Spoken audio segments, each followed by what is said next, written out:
আসসালামু আলাইকুম everyone, welcome to my channel. তো আপনারা সবাই কেমন আছেন? আলহামদুলিল্লাহ, আমি অনেক ভালো আছি।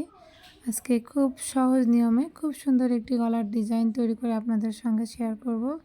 তো আপনারা দেখতে থাকেন। নর্মাল যেভাবে আমরা পেস্টিং কেটে গলা করি, সাধারণত সোজা কাপড়ের সোজা সাইডে গলার পেস্টিংটা আমরা সেলাই করি।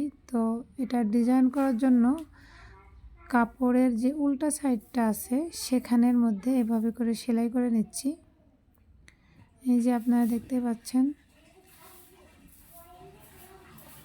এই যে সেলাই করে নিলাম উল্টা পাশে, জামার কাপড়ের উল্টা পাশে সেলাই করে নিয়ে এখন আমি 2 সুতা পরিমাণ রেখে বাদবাকি ভেতরের অংশটা ফেলে দিব।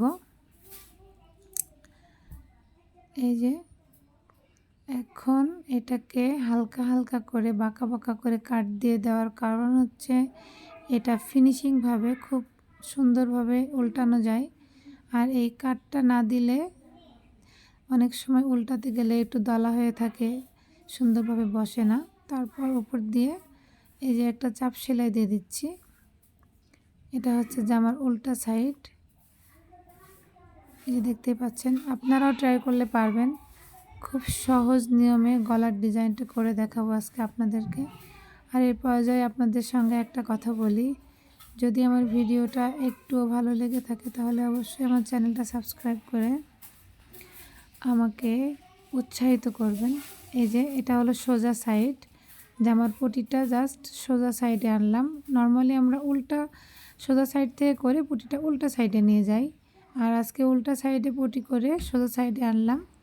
তারপর গলার পটি উঁচা করে ভেতরে লেস দিয়ে মেশিনে চাপ সেলাই দিয়ে দিলে এটা ফিনিশিং সুন্দর একটি সহজ নিয়মে গলার ডিজাইন তৈরি হয়ে যাবে। আপনারা এভাবে করে যে কোনো লেস দিয়ে ডিজাইন করতে পারেন, যে কোনো ডিজাইনের ভেতরেই এভাবে সিস্টেম করে করে নিতে পারেন। এটা আমি স্কোয়ার ভি গলা করছিলাম, আপনারা চাইলে পান পাতা গলা, গোল গলা, যে কোনো গলাতেই এই ডিজাইনটা করে নিতে পারেন। এই যে দেখতে পাচ্ছেন, খুব সহজ নিয়মে ডিজাইনটা তৈরি হয়ে গেল। তো আশা করছি আপনাদের কাছে ভালো লাগবে।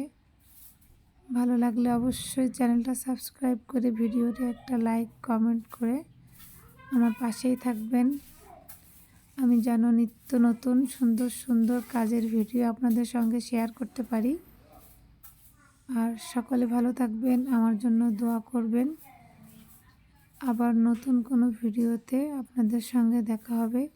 সেই পর্যন্ত সবাই সুস্থ থাকুন, ভালো থাকুন।